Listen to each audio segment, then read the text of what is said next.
Suman TV ప్రేక్షకులకి నమస్తే. Sciatica అసలు ఈ పేరు గత 5 ఏళ్ల నుంచి అనుకుంటా గట్టిగా వినిపిస్తుంది. అసలు ఎవరిని కదిలిచ్చినా ఇంట్లో ఒకరు ఉంటున్నారు. సయాటికా పెయిన్ అండి. పాపం వాళ్ళకు కూడా తెలియదు అసలు సయాటికా పెయిన్ అంటే ఏంటి, ఎందుకు వస్తుంది, అసలు మనం చేసిన తప్పేంటి, ఇవేవి తెలియదు. బట్ చెప్పేటప్పుడు మాత్రం పేరు ఈజీగా వస్తుంది కదా చెప్పేస్తుంటారు. బట్ నిజంగా దీన్ని ముందుగానే కనుక్కుంటే ఏం చేయొచ్చు, అసలు రాకుండా ఏం చేయొచ్చు, అసలు నిజంగా first of all sciatica pain ఏంటి, ఈ విషయాలు తెలుసుకోవాలి. సో దీన్ని స్పష్టంగా చెప్పగలిగిన డాక్టర్ నాకు తెలిసిన వాళ్ళు ఒకరు ఉన్నారబ్బా. సో అందుకోసమే నేను వచ్చేసిన ఇపియాన్ పెయిన్ సెంటర్కి. సో ఇక్కడ పెయిన్ రిలీఫ్ ఎన్నో సర్జరీస్ లేకుండా ఎంతో మందికి రిలీఫ్ అందించిన ఒక మంచి సెంటర్ కాబట్టి ఇక్కడ డాక్టర్తో మాట్లాడడానికి నేను వచ్చేసిన. సో హీఈస్ డాక్టర్ సుధీర్ ధారా గారు. ఆయనే ఫౌండర్ అండ్ డైరెక్టర్ కూడా ఇపియాన్కి. సో ఆయనతో నేను మాట్లాడి తెలుసుకుందాం. సార్ నమస్తే. నమస్కారం సార్. సియాటికా మళ్ళీ సార్ అగైన్. సో ఈ పేరు చాలా ఈజీగా వచ్చేస్తుంది. అందరు పెద్ద పెద్ద వాళ్ళు కూడా ఏంటమ్మా ఎందుకు అంత కష్టపడుతున్నాడు అంటే సియాటికా, వాళ్ళకి తెలియదు పాపం సియాటికా ఏంటి అనేది. సో యాక్చువల్గా సియాటికా అంటే ఏంటి? సయాటికాని మనం పుట్టినప్పటి నుంచి వింటున్నాం. నేనైతే పుట్టినప్పటి నుంచి వింటున్నా. కొంతమంది ఎలా మాట్లాడతారంటే అది బాడీలో ప్రాపర్టీలా మాట్లాడతారు. నాకు సయాటికా ఉందండి, లేదంటే నాకు స్పాండలైటిస్ ఉంది అని నెక్కి కాలర్ పెట్టుకోవడం, లేదంటే నడుముకి బెల్ట్ పెట్టుకోవడం. నేను పుట్టినప్పటి నుంచి ఈ స్పాండలైటిస్ ప్లస్ సయాటికా అన్నది ఒక కంప్లీట్ వెరీ ఫెమిలియర్ వర్డ్ అనమాట. ప్రతి మనిషి కూడాను ప్రతి ఇంట్లో ఒకరికి ఉంటుంది. సో అందరికి తెలిసిన సయాటికా అంటే బేసికలీ సయాటిక్ నర్వ్ అని ఉంటుంది మన బాడీలో. అది ఈ నడుము భాగంలోని స్పైనల్ కార్డ్ నుంచి మొదలై కాలంతా సప్లై చేస్తుంది. కాలంతా దాన్ని టచ్ చేస్తే సెన్సేషన్ తెలిసినా, నొప్పి వచ్చినా, లేదంటే దానికి ఏదన్నా బాధ కలిగినా కూడాను ఈ నరం కారణం అనమాట. ఇది ఎక్కడ స్టార్ట్ అవుద్ది? నడుములో స్టార్ట్ అవుతుంది. ఓకే. సో నడుములోంచి ఆ నరం బయటకు వస్తున్నప్పుడు ఆ నరం పక్కనే డిస్క్ ఉంటుంది. డిస్క్ అనేది ఏంటి? ఈ స్పైన్ లో మనకు 33 బోన్స్ ఉంటాయి.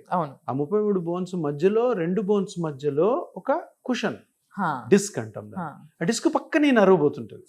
ఓకే. ఆ డిస్క్ ఏమాత్రం తడబడి అట్లా పక్కకు వచ్చింది అనుకో, దీని మీద ప్రెషర్ పడుతుంది. ఇది నర్వ్ కదా. ఇప్పుడు ఇక్కడ ఒక నర్వ్ ఉంటుంది, టచ్ చేస్తే జిగ్మని షాక్ కొడుతుంది చూడండి. మనకి ఎక్కడైనా పోతున్నప్పుడు చిన్నపిల్లలు ఆడుకుంటూ ఉంటారు, జిమ్ ఇలా చేయట్లు కొట్టుంటుంది. సో ఆ డిస్క్ బయటికి రావడం వల్ల, ఈ నర్వ్ టచ్ అవ్వడం వల్ల ఆ నర్వ్ వాస్తుంది. వాసినప్పుడు ఏమవుద్దంటే నడుము నొప్పి వస్తుంది. ఆ నడుము నొప్పి పాటు ఆ సయాటిక్ నర్వ్ ఎక్కడ పోద్ది? నడుము నుంచి కాలంతా వస్తుంది, కాలంతా గుంజుతుంది. సో ఈ ప్రక్రియను మొత్తాన్ని సయాటికా అంటారు. ఈ సయాటికా అన్నది లేమెన్ టర్మ్, జనరల్ గా నాన్ డాక్టర్స్ వాడే మాట అనమాట. జనరల్ గా ఇది ఏంటంటారంటే డిస్క్ ప్రొలాప్స్ అంటారు. ఇప్పుడు L4 L5 ఎక్కువ పాళ్ళు L4 L5 డిస్క్ బయటికి రావడం ద్వారా అక్కడ సయాటిక్ నర్వ్ పోతుంటుంది కదా, ఆ కాంపోనెంట్ ఆఫ్ సయాటిక్ నర్వ్ ఒత్తుకుంటుంది, అక్కడి నుంచి వస్తుంది. సో అప్పుడు ఏమంటాం? L4 L5 disc prolapse causing compression of L5 nerve root, L4 nerve root, లేకపోతే S1 నర్వ్ రూట్ అని. సో దీన్ని ఆ సయాటిక్ నర్వ్ మీద జరిగే ఒత్తిడిని సయాటికా అంటారు. అది మామూలు టెక్నికల్ టర్మినాలజీ వచ్చి PIVD అంటాం, ప్రొలాప్స్ ఇంటర్వెర్టిబ్రల్ డిస్క్ అంటాం, లేదంటే డిస్క్ ప్రొలాప్స్ అంటాం, డిస్క్ ప్రొట్రూజన్ అంటాం. సో ఈ డిస్క్ బయటికి వచ్చి నర్వ్ కంప్రెస్ అవ్వడం వల్ల ఆ నర్వ్ కంప్రెషన్ నుంచి వచ్చే పెయిన్ ని సయాటికా పెయిన్ అంటాం. వెరీ క్లియర్ సార్, ఈ విషయం పైన మంచి క్లారిటీ వచ్చింది. బట్ ఇది ఎప్పుడు ఒత్తుకోవాల్సిందేనా అని అడిగితే అంతే కదా. ఇప్పుడు డిస్క్ అన్నది ఎగ్జాక్ట్ సెంటర్లో ఉంటే నర్వ్ ఫ్రీగా ఉంటుంది.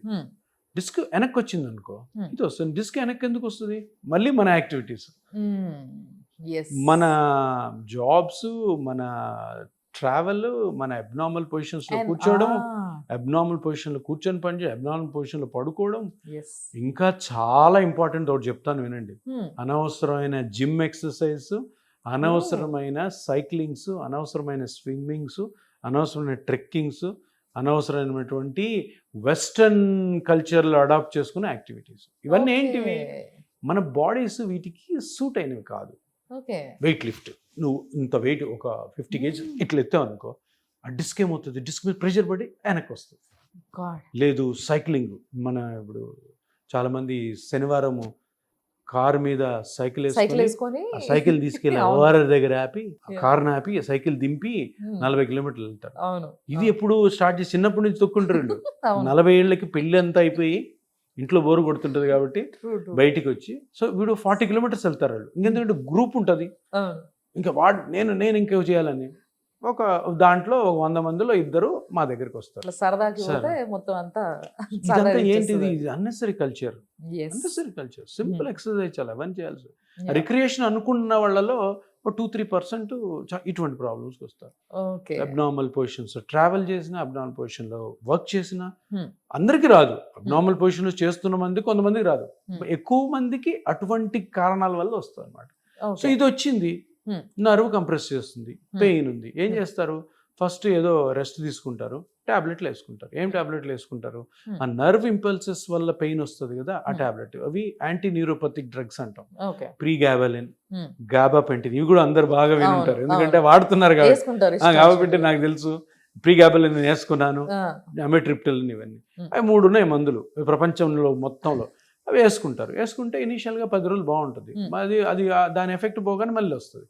మళ్ళీ ఇంకొక డోసు ఒక 15 రోజులు, మళ్ళీ డాక్టర్ దగ్గరికి వెళ్తాడు ఓ 20 రోజులు. కొంతమంది నెలలు వాడుతుంటారు, కొంతమంది సంవత్సరాలు వాడుతుంటారు. కానీ పాయింట్ ఏంటంటే, ఇప్పుడు లోపల కంప్రెషన్ ఉంది, లోపల నర్వ్ ఇన్ఫ్లేమ్ అయింది, డిస్క్ బయటకు వచ్చింది, దాన్ని అక్కడికి పోయి ట్రీట్ చేయాలి. అంతే కదా? అది ట్రీట్ చేసి దాని తర్వాత అది మళ్ళీ బయటికి రాకుండా జాగ్రత్తలు తీసుకోవాలి. సో ఎవరైనా పేషెంట్ సయాటికాతో వచ్చినప్పుడు ఏం చేస్తాం? అది బాబు నువ్వు ఏం చేస్తున్నావు, నువ్వు ఏం చేయడం వల్ల వచ్చింది, అది ఆ పేషెంట్ ఫస్ట్ చెప్పాలా. చూడు నువ్వు ఇది చేస్తున్నావు, మోస్ట్లీ దీనివల్ల అయ్యుండొచ్చు, సో ఇది తప్పకుండా నువ్వు ఆపాలి ప్రస్తుతానికి. సో అదే నీ బ్రెడ్ అండ్ బెటర్ అనుకో, అప్పుడు వేరే విషయం. సార్ నేను రోజు సైకిల్ దొక్కుకోవాలి సార్, నేను సైకిల్ దొక్కుకొని కూరగాయలు అమ్ముకుంటే నాకు అంటే అది వేరే విషయం. లేదా డ్రైవర్ ఉంటాడు పాపం, రోజు 12 గంటలు డ్రైవ్ చేయాలి, లేదంటే ఫ్యామిలీ గడవదు, అప్పుడు వాళ్ళకి వేరే ఇష్యూస్. సో అట్లాగా అది ఆ మొత్తం కూడాను ఆ కారణం కనుక్కున్నామంటే సయాటికాకి ట్రీట్మెంట్ పార్ట్ వచ్చి, ఇప్పుడు ఏం జరుగుతుంది? డిస్క్ బయటకు వచ్చింది, నర్వ్ కంప్రెస్ అవుతుంది. సో 2 కాంపోనెంట్స్ ఉన్నాయి. ఒకటి నర్వ్ కంప్రెషన్ ని తగ్గించాలి, డిస్క్ బయటికి రాగాన్ని కూడా ఆపాలి. అంతే కదా? డిస్క్ నర్వ్ ఇట్లా ఉంటాయి, అందరికీ గ్యాప్ ఉంటుంది. ఇది వచ్చి దీన్ని ఇరిటేట్ చేస్తుంది, ఇది ఇంత లావు అయింది. సో ఈ లావుని కానీ మనం తగ్గించామనుకో సన్నగా అవుతుంది, దీనికి గ్యాప్ వస్తుంది. సో ఇప్పుడు ఈ గ్యాప్ ని పెంచి దీని పొజిషన్ కి దీన్ని తీసుకురావాలంటే అది వేరే విషయం. ఫస్ట్ ఆఫ్ ఆల్ ఇప్పుడు ఇది గ్యాప్ వచ్చింది, ఓకే, ఒకటి ఇది ఒక ట్రీట్మెంట్. ఇంకో ట్రీట్మెంట్ ఏంటి? కట్, లోపలికి వెళ్ళి బోన్స్ బ్రేక్ చేసి డిస్క్ ని పీకేయడం. వినడానికి కొంచెం భయం ఉంది కదా స్పైన్ దగ్గర. ఇది ఇంతకుముందు జరుగుతున్న treatment. Spine surgeons, orthopaedic surgeons చాలా మంది చాలా బాగా చేసేవాళ్ళు ఉన్నారు. కానీ స్పైన్ మీద కత్తిపడ్డం అంటే ఎంతన్నా రిస్క్ ఉంటుంది. ఇంకొకటి బుక్ ప్రకారము, సైన్స్ ప్రకారము 100 మందికి సయాటికా ఉంటే కరెక్ట్గా సర్జరీకి ఫిట్ అయ్యేవాళ్ళు 5 మంది ఉంటారు. 5 మందికి ఆపరేషన్ చేయాలి, 95 మందికి చేయకూడదు. 95 మందికి ఏం చేస్తుంటారు? టాబ్లెట్స్, ఫిజియోథెరపీ, ఫిజియోథెరపీ, మసాజ్ బాగా రొటీన్ గా జరుగుతున్నది. ఈ 95 మెంబర్స్ కూడాను సర్జరీకి వెళ్ళే వాళ్ళు, సర్జరీ ఇండికేషన్ ఉంటే సర్జరీకి వెళ్ళిపోతారు. మా దగ్గర కూడా ఎవరైనా వచ్చి సర్జరీ తప్పకుండా చేయించుకోవాలంటే మేమేం చేయం. ఈ 95 మెంబర్స్కి ట్రీట్మెంట్ ఏంటంటే చిన్న ఇంజెక్షన్ తోటి ఆ నర్వ్ ఇన్ఫ్లేమ్ అయింది కదా, 2 కాంపోనెంట్స్ చెప్పాను, నర్వ్ ఇన్ఫ్లమేషన్, డిస్క్ బయటికి రావడం. డిస్క్ బయటకు ఎందుకు వస్తుంది? డిస్క్లో చిన్న క్రాక్ వచ్చి ఆ క్రాక్ వల్ల డిస్క్ లోపల ఒక జెల్ లాంటి ఉంటుంది, న్యూక్లియస్ పల్పోజస్ అంటాం, అది బయటకు వచ్చి ఉంటుంది. సో ఫస్ట్ ఏం చేస్తామంటే, మన దగ్గర మెషినరీ ఉంది లోపల, కంప్యూటర్స్ ఎయిడెడ్ మిషన్స్ అన్నమాట, ఫ్లోరోస్కోపీ అంటాం. ఫ్లోరోస్కోపీలో చూసి ఆ నర్వ్ ఇన్ఫ్లమేషన్ తగ్గిస్తాం. ఎప్పుడైతే నర్వ్ ఇన్ఫ్లమేషన్ తగ్గిందో గ్యాప్ వస్తుంది. తర్వాత ఈ డిస్క్ క్రాక్ ఏదైతే ఉందో ఆ డిస్క్ క్రాక్ హీల్ చేస్తే ఆ డిస్క్ ఇంకా ముందుకు రాకుండా ఉంటుంది. ఎంత వచ్చిందైతే అంతే ఉంటుంది.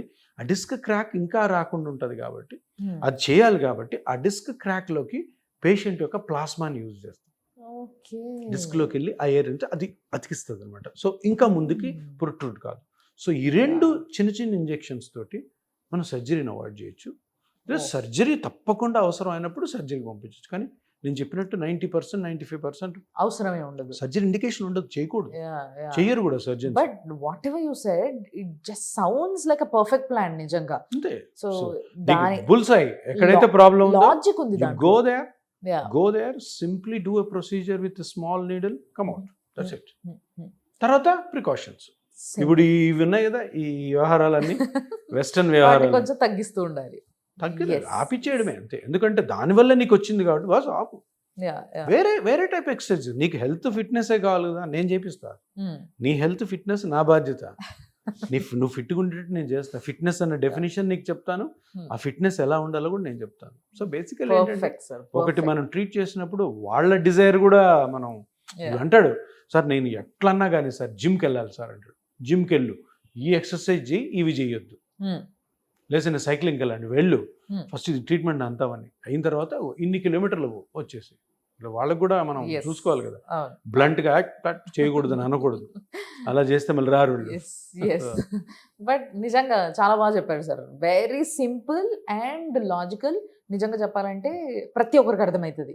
ఏం తెలిసినా తెలియకపోయినా, చదువుకోకపోయినా ఏదైనా కూడా ప్రతి ఒక్కరికి అర్థమయ్యేలాగా అంత డీటెయిల్గా చెప్పిన తర్వాత సింపుల్ కదా మీ ప్రాబ్లమ్ని సాల్వ్ చేసుకోవడానికి మీకున్న మంచి option, the best option is ఇపియోన్ పెయిన్ సెంటర్. సో ఇక్కడ మీ పెయిన్ని హ్యాపీగా తగ్గించుకోవచ్చు, చాలా హాయిగా ఇంటికి వెళ్ళిపోవచ్చు. అండ్ ఇక్కడ ఏంటి అంటే నాన్ సర్జికల్ ప్రొసీజర్స్ అన్నీ కూడా టపటప కోసేయడాలు ఇలాంటివి ఏం లేకుండా, భయపెట్టకుండా చాలా సింపుల్గా హ్యాపీగా అన్ని ప్రొసీజర్స్ గురించి ముందుగానే ఎక్స్ప్లెయిన్ చేసి చేస్తారు. కాబట్టి అసలు ఎటువంటి టెన్షన్ లేకుండా మీరు హ్యాపీగా ఇక్కడికి వచ్చి అపాయింట్మెంట్ తీసుకొని కింద నంబర్లకు ఫోన్ చేసి మాట్లాడి దాని తర్వాత ఫర్దర్ ఆలోచించుకోవచ్చు. Thanks a lot sir. Thank you so much. చూస్తూనే ఉండండి సుమన్ టీవీ.